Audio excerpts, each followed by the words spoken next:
ಸನ್ಮಾನ್ಯ ಅಧ್ಯಕ್ಷರೇ, ವಿಧಾನಸಭೆಯ ಸದಸ್ಯರಾದಂಥ ನಾರಾಯಣ್ ಅವರು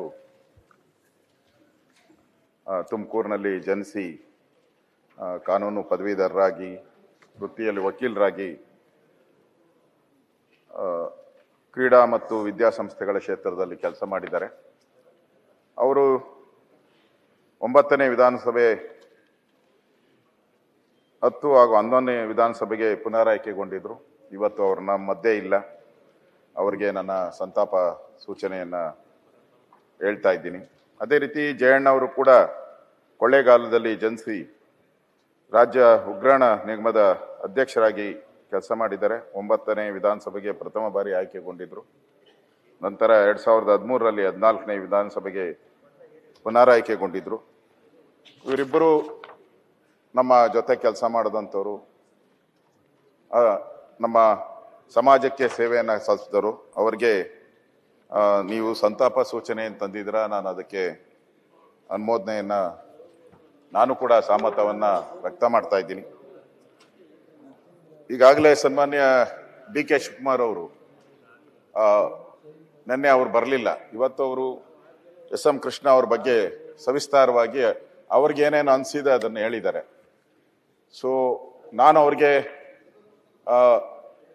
ಅಭಿನಂದನೆ ಸಲ್ಲಿಸ್ತೀನಿ. ಯಾಕಂದರೆ ಎಸ್.ಎಂ. ಕೃಷ್ಣ ಅವರು ಒಂದು ಮಾಡೆಲ್. ಅವರು ನಮಗೆ ಅವ್ರ ಸ್ಟೇಟ್ಮೆಂಟ್ ಅದೇ ರೀತಿ ಅವರ ಕೊನೆಯ ದಿನಗಳಲ್ಲೂ ನೀವು ತಾವು ಬಂದಿದ್ರಿ, ಅವ್ರ ಕೊನೆ ಅಂತ್ಯ ಸಂಸ್ಕಾರ ಆಗೋವಾಗ ಅದೇ ರೀತಿ ಆಯ್ತು. ಎಲ್ಲ ಶಿಸ್ತುಬದ್ಧವಾಗಿ ಒಂಚೂರು ಅಡೆತಡೆ ಏನೂ ಇಲ್ದಂಗೆ ಆಗಿದೆ. ಅದೇ ರೀತಿ ನಮ್ಮ ಅಶ್ವಥ್ ನಾರಾಯಣ್ ಅವರು ಕೂಡ ನಮ್ಮ ಆ ಏರಿಯಾದ MLA, ಅವರು ಕೂಡ ನಮ್ಗೆ ಗೊತ್ತಿಲ್ದಂಗೆ ರಾತ್ರಿನೇ ಹೊರಟೋಗ್ಬಿಟ್ಟಿದ್ದಾರೆ.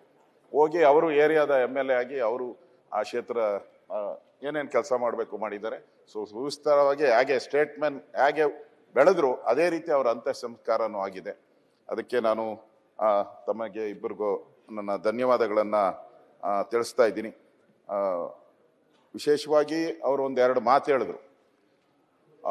ಅಟಲ್ ಬಿಹಾರಿ ವಾಜಪೇಯಿ ಅವರು ಮತ್ತು ಎಸ್.ಎಂ. ಕೃಷ್ಣ ಅವರು, ಅನಂತಕುಮಾರ್ ಅವರು ಕೇಂದ್ರ ಸಚಿವರಾಗಿ ಎಸ್.ಎಂ. ಕೃಷ್ಣ ಅವರು, ಈ ಒಡನಾಟ ಅವತ್ತಿದ್ದಕ್ಕೆ ಕರ್ನಾಟಕದಲ್ಲಿ ಮೆಟ್ರೋ ಬಂದಿದ್ದು ಎಸ್.ಎಂ. ಕೃಷ್ಣ ಮತ್ತು ಅನಂತಕುಮಾರ್ ಅವರ ಜೋಡಿ. ಬೆಂಗಳೂರಿಗೆ ಮೆಟ್ರೋ, ಬೆಂಗಳೂರು ಇಂಟರ್ನ್ಯಾಷನಲ್ ಏರ್ಪೋರ್ಟು ಇವೆಲ್ಲ ಬಂದಿದ್ದು ಇವರಿಬ್ಬರ ಒಂದು ದೂರದರ್ಶಿ ಒಂದು ಅಭಿವೃದ್ಧಿ ಆಗಬೇಕು ಅನ್ನೋ ದೃಷ್ಟಿಯಿಂದ. ಬಟ್ ಇವಾಗ ನಾವು ಅದನ್ನ ನೋಡಕ್ ಸಾಧ್ಯನೇ ಇಲ್ಲ. ಯಾಕಂದ್ರೆ ದ್ವೇಷ. ಕೇಂದ್ರ ಸಚಿವರಾಗ್ಲಿ ರಾಜ್ಯದ ಮುಖ್ಯಮಂತ್ರಿ ಆಗ್ಲಿ ಚುನಾವಣೆ ಆದ್ಮೇಲೆ ಇಬ್ರು ಹೊಂದಾಣಿಕೆಯಿಂದ ಹೋದ್ರೇನೆ ರಾಜ್ಯದ ಅಭಿವೃದ್ಧಿ ಆಗೋದು. ಆದ್ರೆ ಆ ಕಾಲದಲ್ಲೇ ಎಸ್.ಎಂ. ಕೃಷ್ಣ ಅವರು ಎಷ್ಟು ಒಂದು ಒಳ್ಳೆಯ ರೀತಿಯಾದಂಥ ಬೆಂಗಳೂರಿಗೆ ವಿಶೇಷವಾಗಿ ಹೆಚ್ಚು ಅನುದಾನ ಕೇಂದ್ರದ ಸರ್ಕಾರದಿಂದ ಬರುವಂಥದ್ದಕ್ಕೆ ಮಾರ್ಗದರ್ಶನ ಮಾಡಿದ್ದಾರೆ.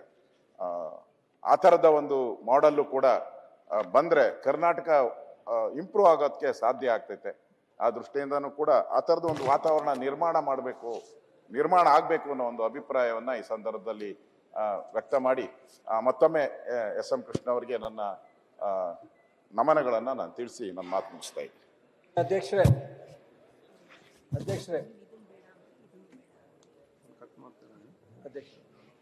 ಮಾನ್ಯ ಅಧ್ಯಕ್ಷರೇ, ಒಂದು ಬಹಳ ಮುಖ್ಯವಾದಂಥ ಇಬ್ಬರು ಈ ಸದನ ಸದಸ್ಯರಾಗಿದ್ದಂಥ ಒಬ್ಬರು ನಾರಾಯಣ್, ಒಬ್ಬರು ಜಯಣ್ಣ ಅವರಿಗೆ ಸಂತಾಪ ಸೂಚನೆಯನ್ನು ತಂದಿರ್ತಕ್ಕಂಥದ್ದನ್ನ ನಾನು ಅನುಮೋದಿಸ್ತಾ, ಆರ್ ನಾರಾಯಣ್ ಅವರು ನಾನು ಭಾಳ ಹತ್ತಿರದಿಂದ ನೋಡಿದ್ದೆ.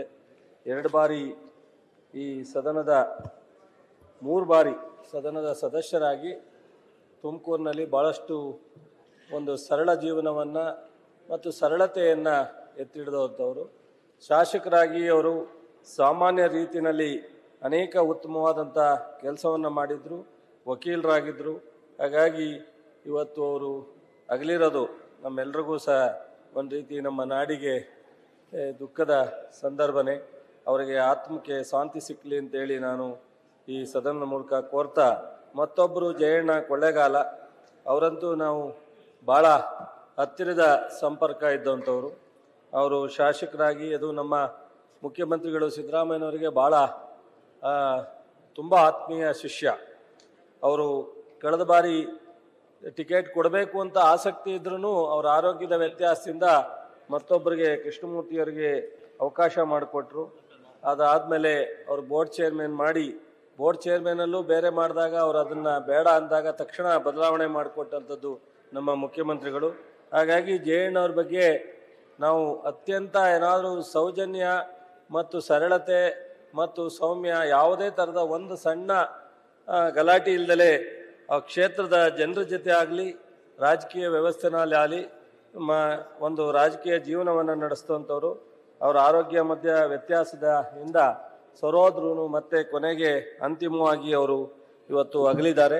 ಅವರಿಗೂ ಸಹ ನನ್ನ ಈ ಸದನದ ಮೂಲಕ ಸಂತಾಪವನ್ನು ಮತ್ತು ಅವರ ಆತ್ಮಕ್ಕೆ ಶಾಂತಿಯನ್ನು ಕೋರ್ತಾ, ನಾನು ಮೊನ್ನೆ ಮಾತಾಡಲಿಕ್ಕೆ ನಾನು ಸಹ ನಮ್ಮ ಮುಖ್ಯಮಂತ್ರಿಯವರು ಇರಲಿಲ್ಲ, ಮಂಡ್ಯಕ್ಕೆ ಹೋಗ್ಬೇಕಾಗಿ ಬಂತು. ಹಾಗಾಗಿ ಕೃಷ್ಣ ಅವ್ರ ಬಗ್ಗೆ, ನಮ್ಮ SM ಕೃಷ್ಣ ಸಾಹೇಬ್ರ ಬಗ್ಗೆ ಒಂದೆರಡು ಮಾತನ್ನು ನಾನು ಹೇಳಿ ಮುಗಿಸ್ತೀನಿ. ಬಹುಶಃ ನಮ್ಮ ಜಿಲ್ಲೆ ಇಡೀ ನಾಡಿಗೆ ಒಂದು ಹೆಮ್ಮೆ, ಇಡೀ ದೇಶಕ್ಕೆ ಅವರೊಂದು ದೊಡ್ಡ ಮಾಡಲ್ ಅಂದ್ರೆ ತಪ್ಪಲ್ಲ.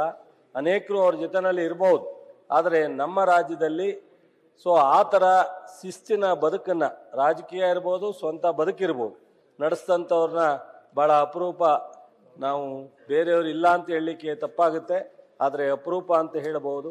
ಬಹುಶಃ ನಮ್ಮ ಜಿಲ್ಲೆ ಇಂಥ ಒಂದು ಜನ್ಮ ಕೊಟ್ಟು ಇವತ್ತು ಅವರ 92 ವರ್ಷ ಕಂಪ್ಲೀಟ್ ಆಗ್ತಾ ಬರುತ್ತೆ ಮೇಗೆ. ನ್ಯೂಸ್ ಫಸ್ಟ್ ನಿರ್ಭೀತಿಯಿಂದ ನಿಮ್ಮ ಪರವಾಗಿ.